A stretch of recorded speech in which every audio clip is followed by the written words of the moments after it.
Hey guys, welcome back to another video. നമുക്കിന്നൊരു Swedish banquet എങ്ങനെ ഉണ്ടാവുമെന്ന് ഒന്ന് കണ്ടു നോക്കാം. ആദ്യം തന്നെ ചെന്നപ്പോൾ എല്ലാവർക്കും ഒരു നോൺ ആൽക്കഹോളിക് ഷാമ്പയിൻ കൊടുക്കുന്നുണ്ടായിരുന്നു. അപ്പോൾ അതെല്ലാം കുടിച്ച് അങ്ങോട്ടും ഇങ്ങോട്ടും നോക്കിക്കൊണ്ടിരിക്കുന്നത് ഞാൻ കണ്ടതെന്ന് വെച്ച് കഴിഞ്ഞാൽ കുറേ കമ്പനി റെപ്രസെൻറ്റേറ്റീവ്സും കുറേ സ്റ്റുഡൻസും ഉണ്ടായിരുന്നു. ബാച്ചിലേഴ്സും മാസ്റ്റേഴ്സും പഠിക്കുന്ന കുറേ സ്റ്റുഡൻസ് ഉണ്ടായിരുന്നു. ഇവരെല്ലാം അങ്ങോട്ടും ഇങ്ങോട്ടും സംസാരിക്കുകയാണ്. എല്ലാവരും അങ്ങോട്ടും ഇങ്ങോട്ടും പരിചയപ്പെടുവാണ്. അവർ ഏത് കമ്പനിയിൽ നിന്നാണ് വരുന്നത്, ഏത് കോഴ്സാണ് ചെയ്യുന്ന സ്റ്റുഡൻസും അങ്ങനെയൊക്കെ അങ്ങോട്ടും ഇങ്ങോട്ടും സംസാരിച്ചുകൊണ്ടിരിക്കാൻ നേരത്തെ ഒരു ബാക്ക്ഗ്രൗണ്ടിൽ നല്ലൊരു സോങ്ങും പ്ലേ ചെയ്യുന്നുണ്ടായിരുന്നു. അത് കഴിഞ്ഞപ്പോഴത്തേക്കും നമ്മൾ ബാങ്ക്വറ്റ് നടക്കുന്ന ഹോളിലോട്ട് കയറി. ഒരു പ്രോപ്പർ ലക്ഷറി ബാങ്ക്വറ്റ്. അത് ഞാൻ ആദ്യമായിട്ടാണ് അറ്റൻഡ് ചെയ്യുന്നത്.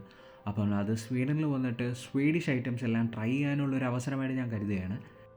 വന്ന എല്ലാവർക്കും ഓരോ ചെയറിൻ്റെ ഫ്രണ്ടിലായിട്ട് അവരുടെ പേരുണ്ട്. അപ്പോൾ അത് നോക്കി ഞങ്ങളെല്ലാവരും പോയിരുന്നു. അതിന് ശേഷം ഞാൻ ശ്രദ്ധിച്ചൊരു കാര്യം എന്ന് വെച്ചാൽ, വെറുതെ സ്റ്റുഡൻസ് എല്ലാവരും ഒരുമിച്ച്, കമ്പനി റെപ്രസെൻറ്റേറ്റീവ്സ് എല്ലാവരും ഒരുമിച്ച് അങ്ങനെ ഇരുത്തുന്നതിന് പകരം ഓരോരുത്തർക്കും അവരവരുടെ കൂടെ ഒരു കമ്പനി റെപ്രസെൻറ്റേറ്റീവ് എന്ന രീതിയിലാണ് എഴുതിയത്. എൻ്റെ പേരിൻ്റെ അടുത്ത് എനിക്ക് കിട്ടിയെന്ന് പറഞ്ഞാൽ സീമെൻസ് എനർജി എന്ന് പറഞ്ഞൊരു കമ്പനിയുണ്ട്.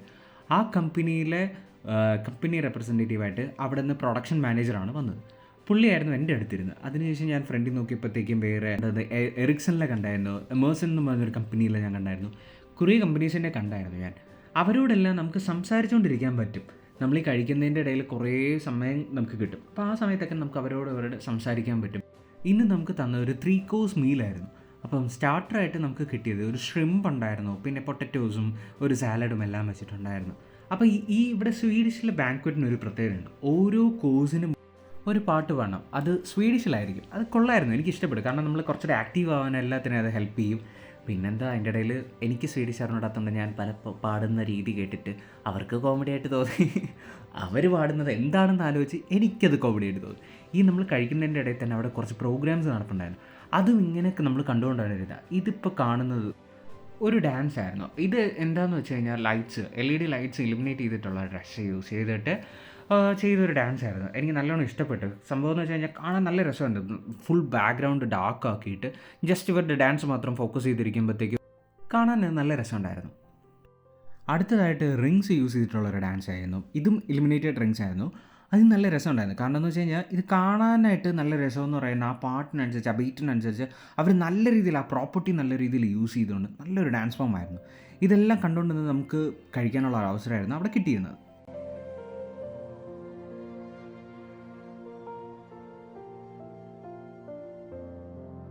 അത് കഴിഞ്ഞപ്പോഴത്തേക്ക് മെയിൻ കോഴ്സ് വന്നു. മെയിൻ കോഴ്സ് ആയിട്ടുണ്ടായിരുന്നത് ചിക്കൻ ബ്രസ്റ്റും മാഷ് പൊട്ടറ്റോയും പിന്നെ ഒരു സോസും ആയിരുന്നു.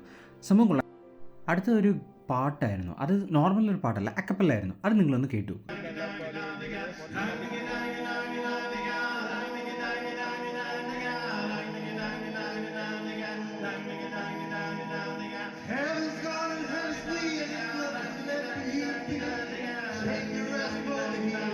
ആ ടീമിലെ മെയിൻ സിംഗർ ആണെങ്കിൽ ഇത് പാടിക്കൊണ്ട് തന്നെ ഓഡിയൻസിൻ്റെ ഇടയിലോട്ട് വരുന്നുണ്ടായിരുന്നു.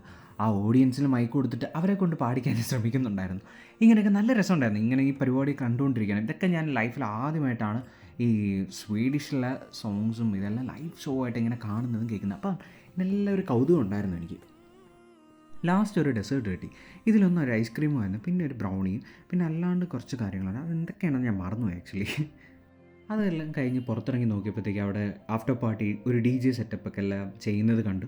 അതിനുശേഷം ഞങ്ങൾ അതൊക്കെ കണ്ട് നേരെ വീട്ടിലോട്ട് പോയി. ഇതാണ് ഇന്നത്തെ എൻ്റെ ഔട്ട്ഫിറ്റ്. അപ്പം എല്ലാവർക്കും അടുത്ത വീഡിയോയിൽ കാണാം.